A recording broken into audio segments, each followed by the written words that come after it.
제가 또 율동을 하나 준비해 왔어요. 전에 너무 이렇게 같이 하니까 너무 좋더라고요. 그래서 율동을 한 번 더 준비해 왔는데 그 내 마음을 가득 채운 찬양 아시나요? 주 사랑. 요게 어떻게 하냐면 하트를 그려주는 거예요. 주 사랑해요 온 맘 다하여 말로 다 할 수 없어. 오 주 사랑해요 찬양 받아 주소서. 자, 그럼 여러분 준비되셨을까요? 저희 아멘. 함께 찬양 신나게 하면서 예배 시작하도록 하겠습니다. 아멘.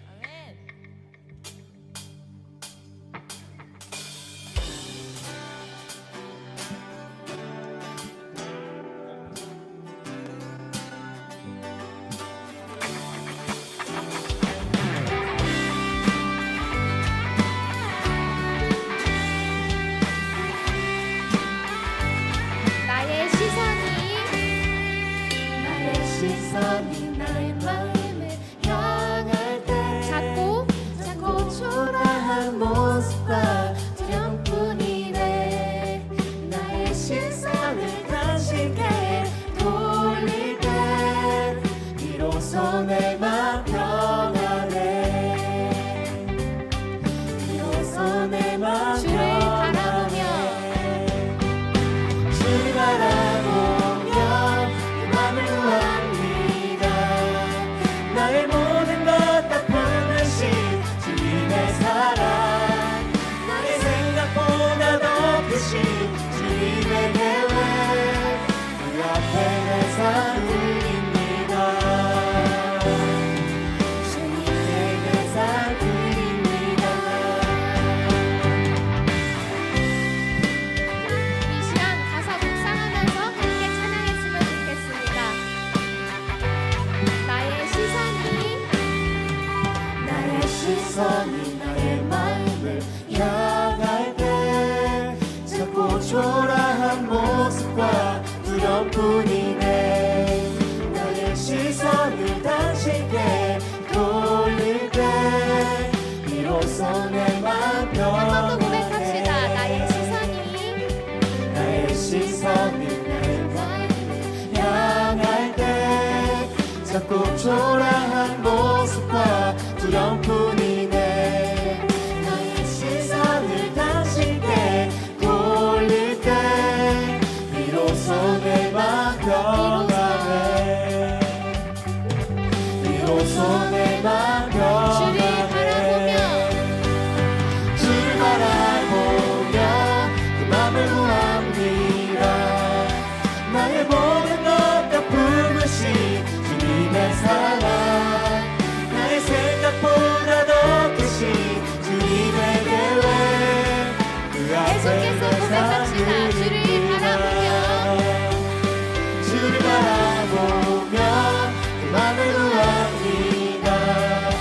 나의 모든 것 다 품으신 주님의 사랑, 나의 생각보다 더 크신 주님의 계획, 그 앞에 내 삶 드립니다.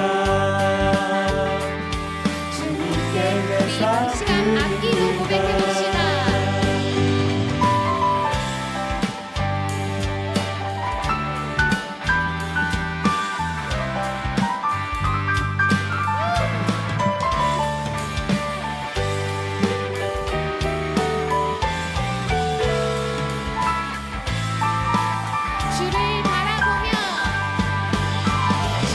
바라보며 그 맘을 구합니다. 나의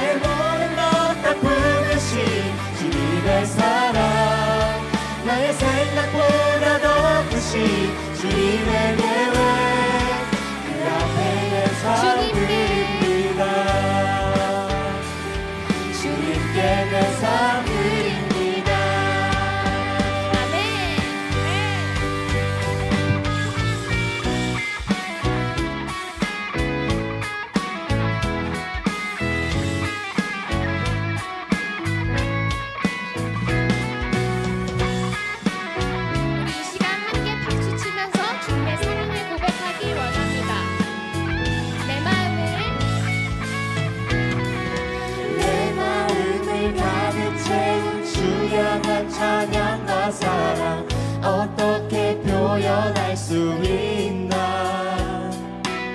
수많은 찬양들로 그만 표현할 길 없어. 다시 한번 고백합시다. 내 마음을 가득 채운 주양한 찬양과 사랑 어떻게 표현할 수 있나. 수많은 찬양들로 그만 표현할 길 없어. 다시 고백합니다. 주 사랑해요. 몸만 다하여 말로 다 할 수 없어. 오 주 사랑해요. 찬양 받아주소서. 내 마음을 가득 채운 주양한 찬양과 사랑 어떻게 표현할 수 있나. 수많은 찬양들로 그만 표현할 길 없어. 다시 우리 2절로 고백합시다. 수많은 멜로디와 찬양들을 들려 다시 고백하기. 다시 고백하기 원하네. 주님은 나의 사랑 삶의 중심 되시오니 주를 찬양해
함께 예배를 위해서 기도하겠습니다. 하나님 아버지, 우리가 한 주간의 삶을 살고 다시 이곳에서 새로운 시작을 맞이하게 하심에 감사드립니다. 아버지, 우리가 이 예배 가운데서 하나님의 사랑에 깊이 감동함으로 새롭게 되기를 기도합니다. 아버지, 한 주 뒤면 우리는 주님의 부활하심을 기억하고 기뻐하는 부활절을 맞이합니다. 그 전에 우리는 주님의 죽으심에 동참하기 원하는 마음으로 고난주간을 가집니다. 주님, 우리에게 부어주신 예수 그리스도의 그 풍성한 사랑을 묵상하는 한 주가 되기 원합니다. 주님과 함께 죽고 함께 사는 그 부활 생명에 대한 간절함으로 한 주를 살기 원합니다. 주님 은혜와 사랑을 받을 유일한 자격은 내가 죄인이라는 것입니다. 내가 그 생명이 필요한 존재라는 것, 우리가 이것을 고백하기 원합니다. 그러므로 우리가 주님을 더 간절히 바라고 사랑하기 원합니다. 아버지, 자격 없는 우리에게 그 사랑과 긍휼을 부어주셨습니다. 우리는 값없이 주님이 주시는 은혜를 받은 존재입니다. 주님, 우리가 그 마음으로 우리 다음 주 부활절 축제에 대한 한 마음을 가질 수 있도록 주님, 우리 마음을 이끌어 주시기 원합니다. 주님, 우리가 어떤 조건을 내거는 것이 아니라 아무 조건 없이 다 쏟아 부어주신 주님의 사랑을 신연히 우리 이웃들에게 전하기 원합니다. 특별히 나라가 혼란하고 수많은 전쟁과 자연재해, 인간의 죄악들이 만연한 이 시대에 우리 교회가 작게나마 위로가 되기를, 또 마지막까지 깨어 기도하는 사람들이 되기를 원합니다. 주님은 모든 이들이 주께 회개하고 돌아오시기를 오래 참고 기다리십니다. 우리가 주님의 그 갈급한 마음을 알기 원합니다. 주님, 특별히 주님의 구원하심에 가장 방해가 되는 것이 있다면 바로 나입니다. 주님, 나는 그 사랑이 드러나는 것을 가장 방해하는 존재입니다. 나는 나이가 수치가 드러나는 것을 조금도 견디지 못하는 존재입니다. 그러니 주님, 오늘도 말씀 앞에 내가 죽길 원합니다. 주님은 보배를 질그릇에 담으셨습니다. 그러니 주님, 나는 깨어지고 주님만 드러나기 원합니다. 내가 우월한 존재로 그들 앞에 서는 것이 아니라 주님과 같이 그들과 같은 모습으로 머물기 원합니다. 그 모든 일에 우리 모든 예일교회 성도가 연합하게 하시고 사랑으로 섬기는 자리에 기꺼이 내려가게 하시기 원합니다. 우리가 무엇을 해서 결과가 나오는 것이 아니라 주님이 일하실 때 반드시 그 열매가 풍성히 맺게 되는 줄 고백합니다. 그러니 주님, 우리를 마음껏 사용하시기를 기도합니다. 주님, 우리 교회 안에 특별히 연약한 성도를 위해서 기도합니다. 주님, 권호봉 지사님 가정을 위해서 기도합니다. 주님 주시는 회복이 그 가정 가운데 임하길 원합니다. 오늘 특별히 그 모든 회복하게 하심으로 말미암아 예배 자리에 참석하게 해주심에 감사합니다. 주님, 그 모든 회복, 그 모든 육체의 회복이 영적인 회복으로 이어져서 그 모든 가정이 회복되고 살아나는 역사, 부활 생명의 역사가 있기를 원합니다. 주님, 모든 순간 가정이 함께 해주셔서 그 주님의 평강이 그 가정 가운데 임하기를 간절히 기도합니다. 아버지, 오늘 말씀 전하시는 목사님 위해서 기도합니다. 오늘 예배 가운데 준비하신 말씀 담대히 전할 수 있게 하시고 그 말씀 듣는 우리가 주님 안에서 성숙하여서 아가서 속의 술람미의 모든 고백이 나의 고백이 되길 원합니다. 아버지, 오늘 예배 역시 우리를 분명히 변화시키는 예배가 될 것을 기대함으로 나아갑니다. 이 모든 말씀 예수 그리스도 이름으로 기도드렸습니다.